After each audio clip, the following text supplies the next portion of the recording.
चीक tightness क्यों होती है एंड इसका ट्रीटमेंट क्या हो सकता है? Hi, I am doctor Shreya Krishna, your trusted oral and maxillofacial surgeon from new Delhi.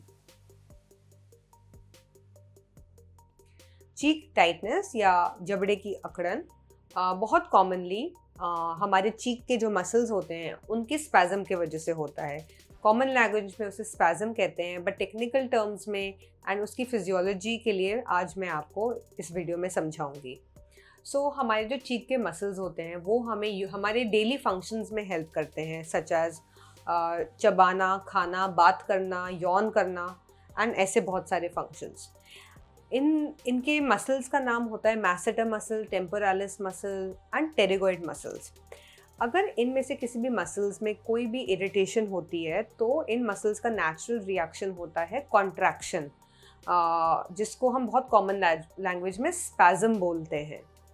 ये जो कॉन्ट्रैक्शन, ये जो एनवायरनमेंट क्रिएट करता है वो है localized increase in chemical mediators. तो हमारे जो मसल्स होते हैं चीक के, जो सबसे बड़ा बीइंग मैसेटर मसल, जो यहाँ से लेके यहाँ तक पाया जाता है, इसमें अगर कोई भी इरिटेंट होता है तो इसमें पेनफुल मीडिएटर्स या केमिकल प्रोडक्ट्स अक्यूमुलेट हो जाते हैं एंड ये कंडीशन जो शुरुआत होती है टाइटनेस से वो पेनफुल टाइटनेस में कन्वर्ट हो जाती है। तो फर्स्ट लेट्स फाइंड आउट कि इरिटेंट्स क्या क्या हो सकते हैं, क्यों आपको ये टाइटनेस शुरू हो सकती है।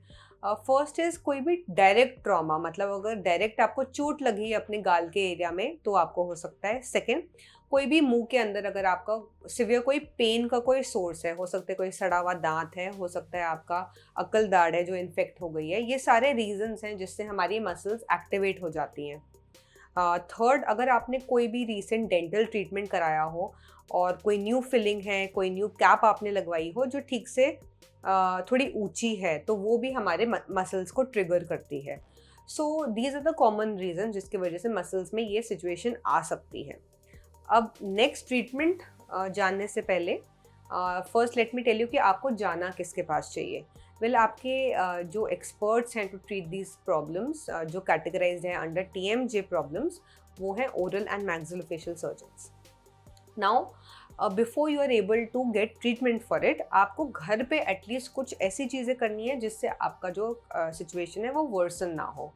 उसमें से सबसे पहला है कि ज़बरदस्ती अपने जबड़े को खोले ना, कोई भी फोर्सफुल एक्सरसाइजेस नहीं करनी है, च्यूइंग गम च्यू नहीं करना है एंड कोई फर्दर डेंटल ट्रीटमेंट नहीं कराना है। आप घर पे क्या कर सकते हैं, वो है सबसे पहले alternate ice pack and hot pack. ये तभी करिए जब हम एकदम श्योर हैं कि what you are suffering from is cheek pen.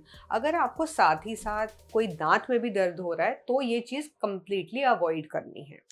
Now when you come to us, हम एग्जामिन करते हैं और अगर हमारा डायग्नोसिस यही आता है कि आपके जॉ के जो मसल्स हैं ये उसका प्रॉब्लम है, देन हम आपको ट्रीटमेंट स्टार्ट करते हैं। The treatment usually begins with giving heat to the muscles. Heat blood supply increase करता है, मसल की मीडिएटर्स को डिसिपेट कराता है एंड जो ऑक्सीजन रिक्वायरमेंट होती है मसल की उसको रिस्टोर करता है। हीट डायरेक्ट पेशेंट घर पे भी दे सकता है in the form of moist heat. Heat हम other methods such as laser and ultrasonic therapy से भी इन क्लिनिक करा सकते हैं। दी अदर ट्रीटमेंट इज़, अगर हमें कोई लगे कि कोई कैपिंग या फिलिंग की वजह से एक्स्ट्रा शार्प पॉइंट बन रहा है, उसका ट्रीटमेंट कराना। अगर हमें लग रहा है जनरलाइज्ड आपका कोई हैबिट है, फॉर एग्जांपल ब्रक्सिज्म या नाइट ग्राइंडिंग, उसके लिए कोई नाइट गार्ड बनवा के वो मसल फोर्स ट्रांसमिशन रिड्यूस कराना, वो भी एक ट्रीटमेंट होता है। And trigger point therapy, which is basically अगर हम मसल्स में डायरेक्टली कोई पिन पॉइंट एक एरिया आइडेंटिफाई कर पाएँ कि उससे सबसे ज़्यादा पेन सिग्नल आ रहा है, तो उस पेन सिग्नल को ट्रिगर पॉइंट थेरेपी दोबारा उसको डिसिपेट करना। वो हम कैसे कर सकते हैं? Again heat and second cold sprays से भी हम वो कर सकते हैं। अगर किसी सिचुएशन में ये आउट ऑफ हैंड चली जाए, हम कभी कभी ड्रग्स भी ऐड करते हैं to give you temporary relief from the pain. The main suggestion इस वीडियो का ये है कि ये कंडीशन आप घर पे अपने आप से ट्रीट करने की कोशिश मत करिए। Come for the correct diagnosis and follow the treatment plan given by the specialist. Thank you.